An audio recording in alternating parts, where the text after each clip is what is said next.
자, 오늘부터 손으로 묵상과 함께 간다는 의미에서 전도서 말씀을 전하려고 그럽니다. 전도서는 인생에 대한 지혜를 담은 책입니다. 그래서 저한테 참 어려운 책입니다.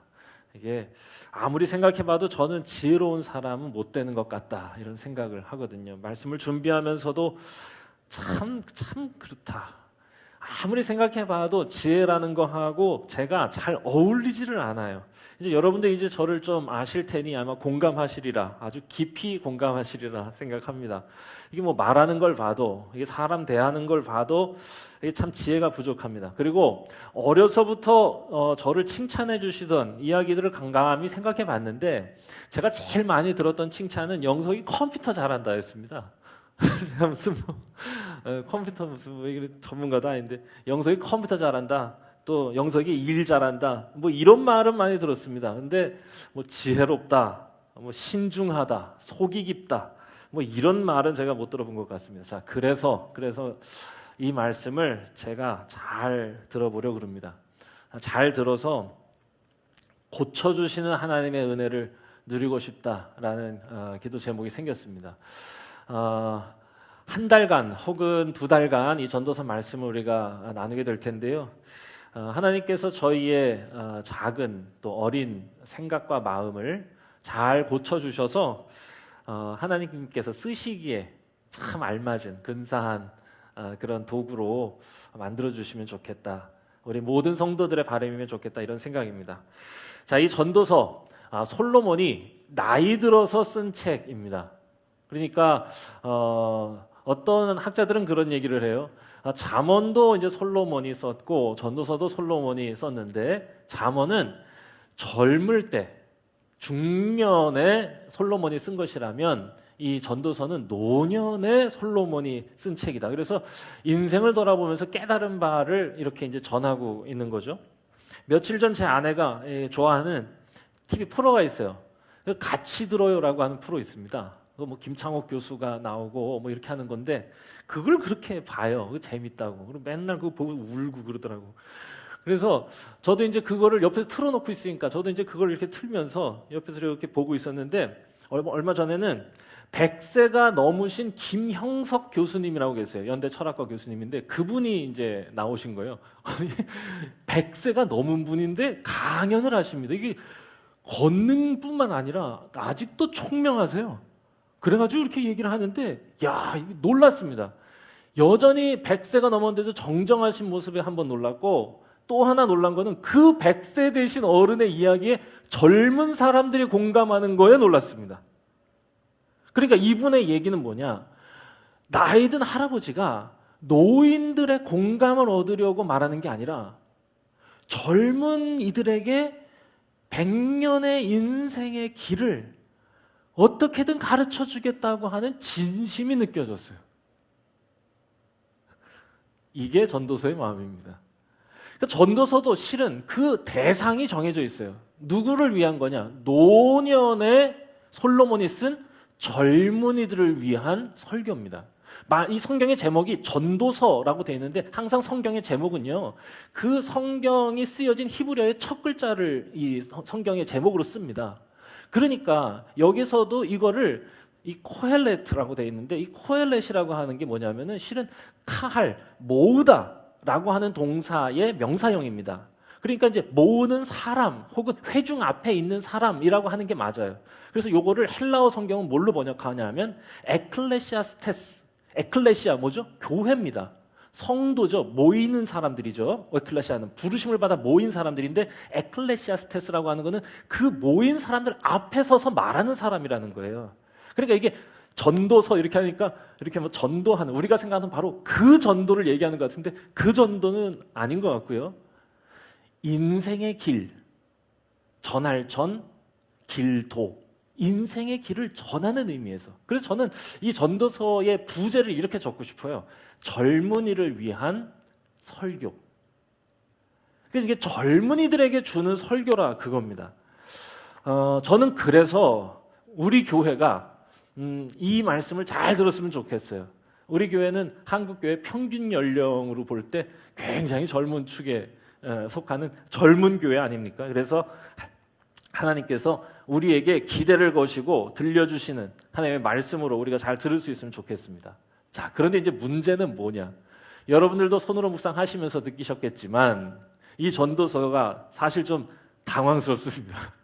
이게 이제 젊은이들한테 주는 설교다. 이러면 이제 격려도 좀 해주시고, 좀 이렇게 희망도 주시고 이러면 좋겠는데 은혜롭게 품어주시는 말씀이라는 느낌보단 우리를 어지럽게 뒤흔드는 말씀입니다. 막 뒤흔드는 거예요. 그래서 제가 처음 전도서를 읽었을 때 뭔가 잘못됐다고 느꼈어요.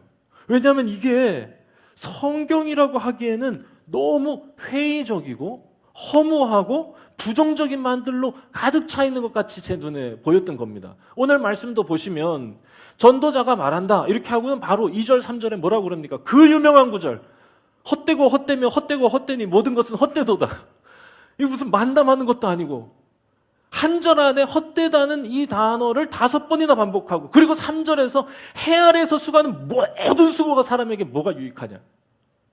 아니 처음부터 아예 뒤흔들고 시작해요. 마치 허무에 빠진 사람이 한탄하는 것처럼 들려. 이게 성경이 우리에게 보여주는 인생의 그림인가? 이게 굉장히 당황스러운 거죠. 다 소용없어. 그 수고해봐야 그 의미 없어. 아이고 의미 없다. 이렇게 얘기하는 거예요. 아이고 의미 없다. 그 다 헛된 거야. 여러분, 그런데 이게 여기서 끝나는 게 아닙니다. 여러분 지금 3장 4장까지 이제 지금 쓰고 계시죠? 손으로 묵상. 이거 10장까지 갑니다. 헛되고 헛되다. 그것도 헛되. 야, 취할 수 있는 쾌락 다 즐겨. 그런데 그것도 헛되다. 야, 돈이 좋으면 실컷 한번 모아봐. 그리고 얼마나 행복한지 한번 느껴봐. 아마 좋긴 좋을 거야. 그런데 그것도 공허하다. 그리고는 할 테면 해봐. 갈 때까지 가봐. 다 헛되고 헛된 거야. 이게 역설적이다 못해서 허물을 막 부추기는 것 같이 들려지기도 한다 그거죠. 목적이 뭘까요? 여러분, 이런 이야기를 딱 들었을 때 우리 안에 드는 생각이 뭐예요? 저는 이런 마음이 들었어요. 약간 반감 같은 거지. 그러면 어쩌라고? 아니, 그러면 어쩌라고? 우리가 열심히 살아가고 있는데 그러면 어쩌라고? 이게 목적입니다.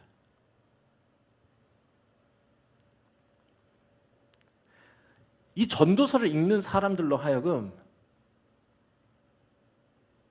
그럼 어쩌라고 하는 대안부재의 상황으로 몰고 가는 겁니다.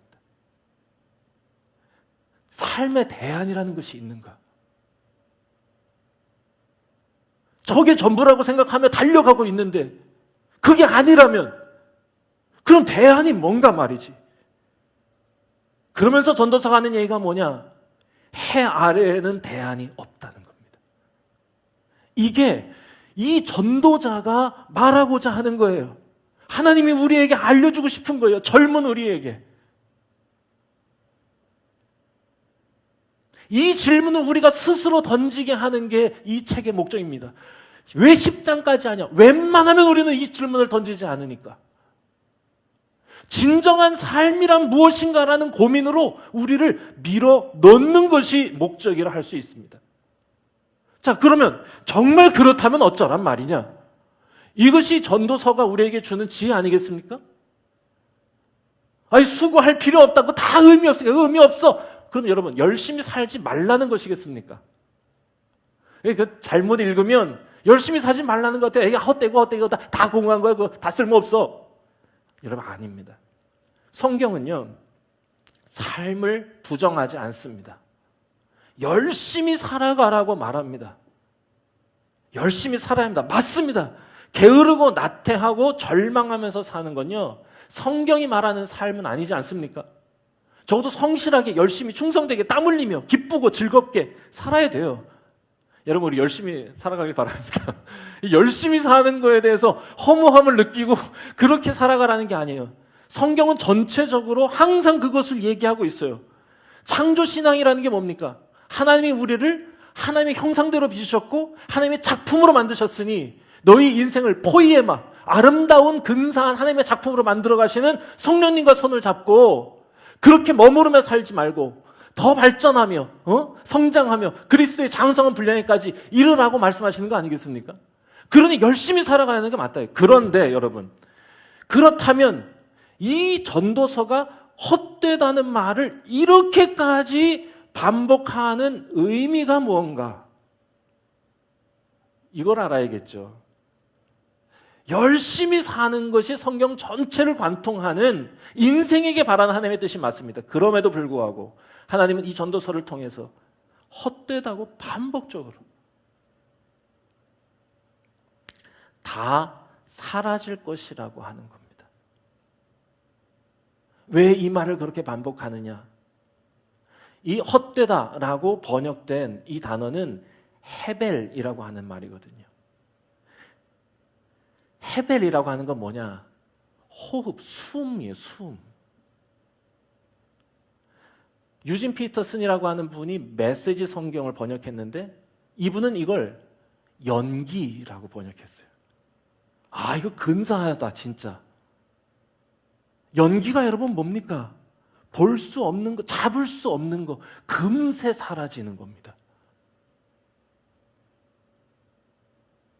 생일 축하 때 탁 해놓고 생일 축하합니다 하고 잠깐 보이는 듯 했다가 어느새 흔적도 없이 영원히 사라지는 거. 잠깐 드러났다가 쑥 하고 사라져 버리는 거. 그걸 잡으려고 하면 잡을수록 더 멀리 달아나 버리는 게 연기. 인생은 그렇다는 거예요. 결국 연기처럼 잠시 있다가 사라질 것이라는 것을 기억하라는 거예요. 이게 전도서가 주는 메시지입니다. 다 사라질 것이다, 이거예요. 그래서 여러분 3절에 해 아래에서 라고 하는 이 표현이 아주 중요해지는 겁니다. 다 모든 것이 헛된데 어떤 모든 것이냐? 해 아래에서 하는 모든 수고는 사라지는 것들이라는 걸 기억하라. 그래서 여러분 이 전도서에서요 제일 많이 반복하는 단어가 뭐냐? 헤벨이에요. 이 헤벨은요 38번 반복합니다. 많이 반복하죠. 그런데 또 하나 이만큼 반복하는 단어가 있습니다. 그게 뭐겠어요? 해 아래에서입니다. 해 아래에서 28번 반복합니다. 얘기하려는 게 뭔지 보이시죠? 해 아래에 있는 것들은 그건 사라지는 것들이라는 것을 기억하라. 그거는 손에 잡을 수 없고 잡으려 하면 달아나는 연기 같은 것이라는 걸 꼭 기억하라는 거예요. 열심히 살라는 걸 부정하는 게 아닙니다. 성실히 노력하는 걸 부정하는 게 아니에요. 그러나 그것들은 손에 잡힐 수 없는 거라는 거. 결국 모든 사람의 끝은 다 똑같다고 하는 이야기를 하고 있는 겁니다. 여러분 목적이 뭐겠습니까? 하늘 위로 우리의 시선을 올려주는 거예요. 하늘 아래에 있는 것들만 보고 사니까 여러분 이것은 우리가 사사기 길게 말씀을 나누면서 사사기의 실패의 이유 아니었습니까? 저들은 자기 소견대로 행하였다. 해 아래에 있는 것들을 바라보며 살았다. 전도자의 말씀도 똑같은 거예요. 그래서 3절의 질문에 대해서 이 땅에서 하는 모든 수고 중에 그게 뭐가 유익하냐라고 하는 질문에 전도자는 스스로 오늘 우리가 읽은 말씀 14절에서 그 답을 줍니다. 14절 내가 해 아래에서 행하는 모든 일을 보았노라. 보라 모두 다 헛되어 바람을 잡으려는 것이로다.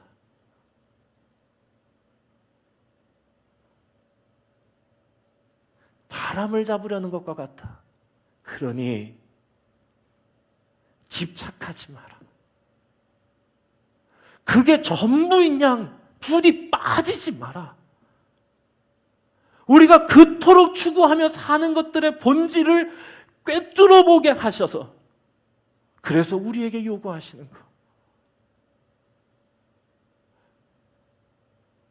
그렇게 살며 이 땅에서 너희들이 내가 베푼 잔치 속에서 누리기를 바란다. 하나님이 펼치신 이 세상에 기쁨들을 만끽하며 살기를 바란다. 그러나 그것도 연기 같은 것이라는 걸 잊지 말아야 한다. 그것을 베푸신 분이 누구라는 걸 잊으면 안 된다. 너에게 그것을 허락하신 분이 누구라는 걸 잊는 순간 모든 것은 다 사라지는 거다 라고 이야기하는 거예요. 그거 잡을 수 있다고 생각하지 말라는 거지. 그건 그저 뭐일 뿐이다? 헤벨일 뿐이다. 그거 헤벨이다. 그거 사라지는 거다. 이 사실을 알려주는 겁니다. 전도자는요, 우리가 전도서 읽어보면 아실 겁니다. 앞으로 읽어가게 될 건데 열심히 살면서 성취하는 즐거움도 누려보라고 그럽니다. 그게 얼마나 기쁜지 본인도 안답니다. 그리고 성실히 공부도 하면서 세상을 이해하고 넓고 깊게 이해하는 것도 해보래요. 좋대요. 그리고 세상을 눈으로만 보지 말고 마음으로 보고 머리로 보는, 이걸 지혜라고 표현하는데 머리로 세상을 보는 걸 지혜인데 이것도 우매한 것보다 100번 낫대요. 훨씬 아름답다고. 그러니 이렇게 하지 말라는 게 아니에요. 전도자도. 먹고 마시는 일상의 기쁨도 누리라고 말합니다. 그런데 하고 싶은 게 있어요. 살아보니 그것이 주는 즐거움도 있다. 내가 솔직하게 말한다. 그런데 인생은, 하나님이 우리에게 펼쳐주신 인생은 그렇게 내가 노력한 대로, 내가 바라는 대로 성실한 자가 잘 되고 악한 자가 고통받는 것만은 아니더라. 지혜 있는 자는 성공하고 우매한 자는 꼭 고통 속에서 실패하며 살아가는 것만도 아니더라. 그거 흩어지는 연기 같은 거더라.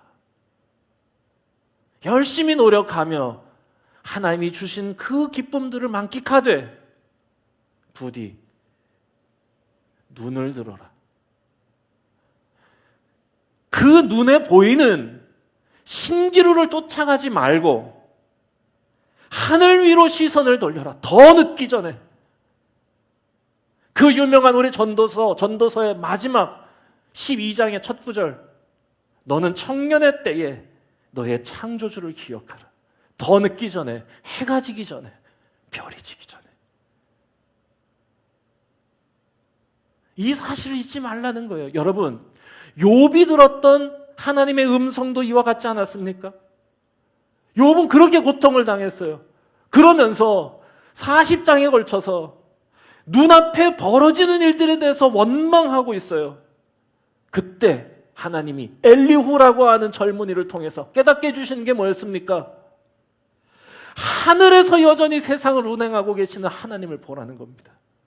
눈앞에 펼쳐지는 일들로 불평하지 말고 여전히 너의 인생을, 이 세상을 운행하시는 하나님을 보라.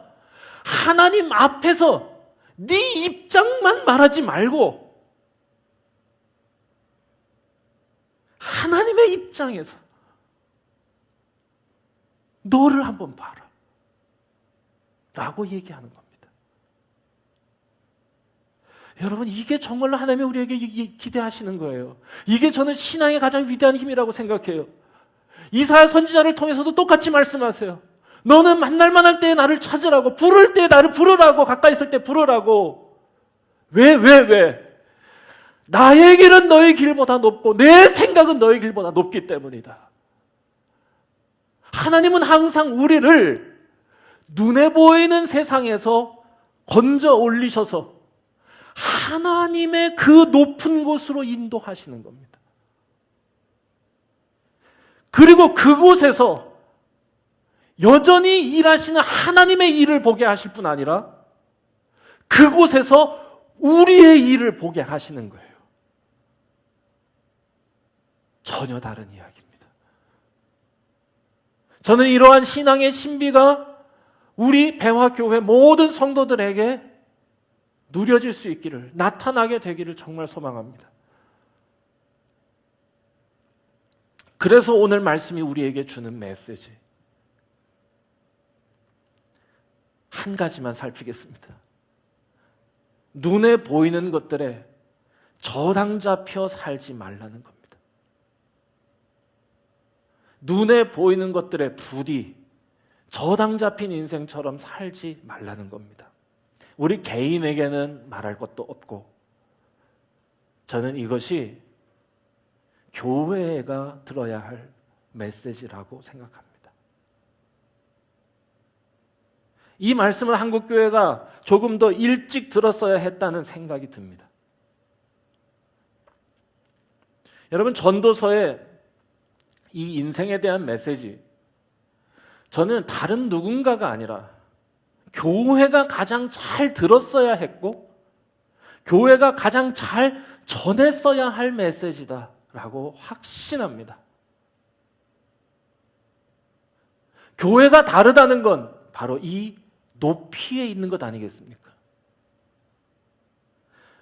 사라질 것들이라고 하는, 헤벨이라고 하는 것을 알고 눈을 올린 사람들이 성도 아니겠습니까? 그런데 그렇게 못해서 여기까지 온 겁니다. 여러분, 지금처럼 설교하기 힘든 시간이 있었을까 싶습니다.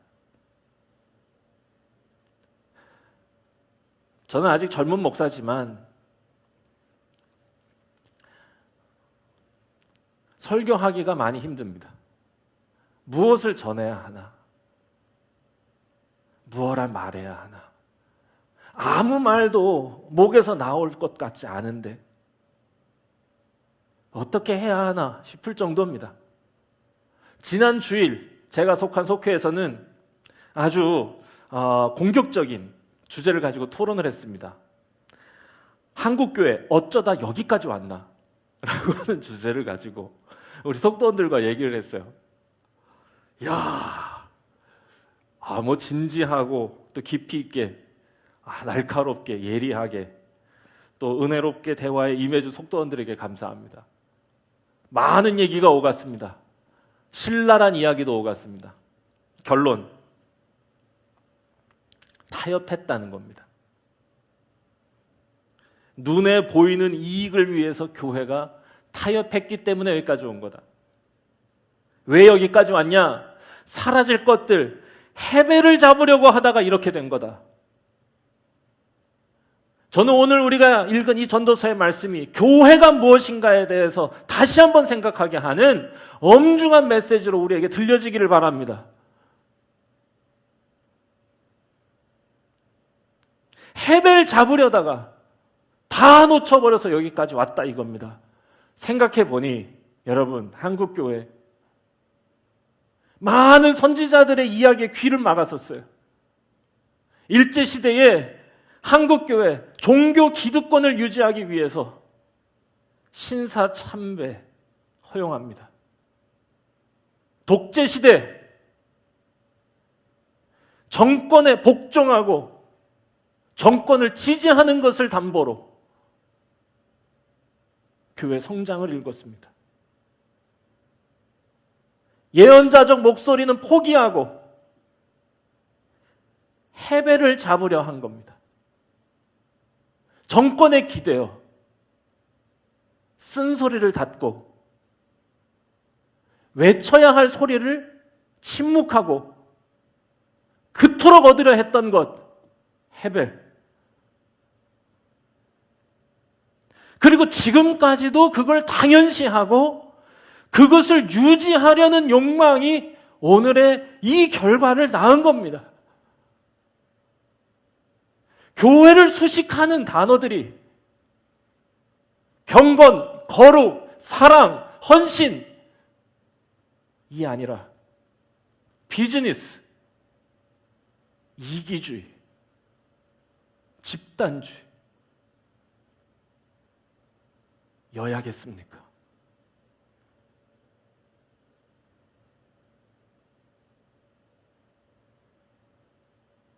교회를 지지하지 않는 정권이라고. 그래, 어떻게 보면 지금 이 정부가 기독교와 교회에 호의적이지는 않은 것 같다. 그렇다고 적대적이지도 않습니다. 아니, 적대적이건 호의적이건 그게 우리와 무슨 상관이 있습니까?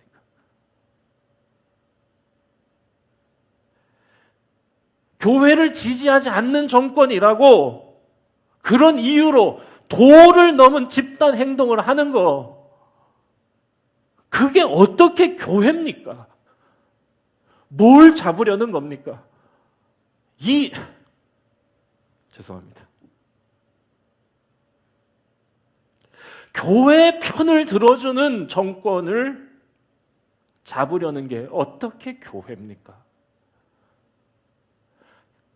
여러분, 정권은 왔다가 가고 있다가 사라지는 연기 같은 거 아닙니까? 그러나 우리가 붙들고 살아가는 진리는 어제나 오늘이나 영원한 것 아닙니까? 어떻게 교회가 이렇게 할 수 있나? 보수와 진보가 어떻게 그게 교회의 목소리일 수 있습니까?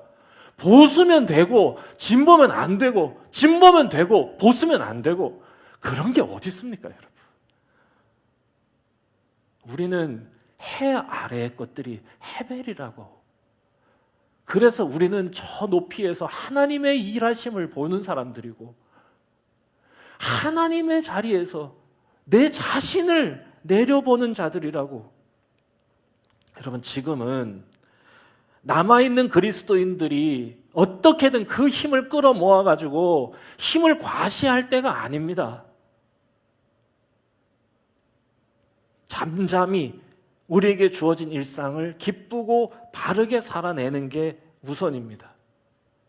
그렇게 살아내면서 어느 날 우리 안에 있는 소망의 이유를 묻는 사람들에게 말할 수 있는 그날을 기다리는 겁니다. 여러분, 가야 할 길이 아득해졌습니다. 무엇을 잃었는지 가늠하기조차 어려울 정도입니다. 저는 그냥 젊은 목사로서 요즘 마음이 되게 힘든 것 같아요. 그래서 제가 좀 마음이 힘들다고 친구한테 그랬더니 갱년기라고 그러더라고요.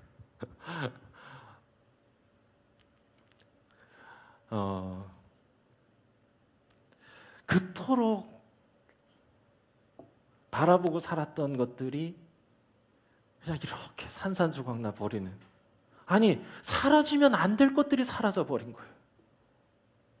그래서 그게 너무 힘들어요. 왜 이렇게 됐나 곰곰이 들여다보니까 오늘 전도서의 말씀이 이게 꼭 진린 거예요. 헤벨을 잡으려다가, 사라지는 것 잡으려다가 사라지지 말아야 될 것들을 다 잃어버린 거예요.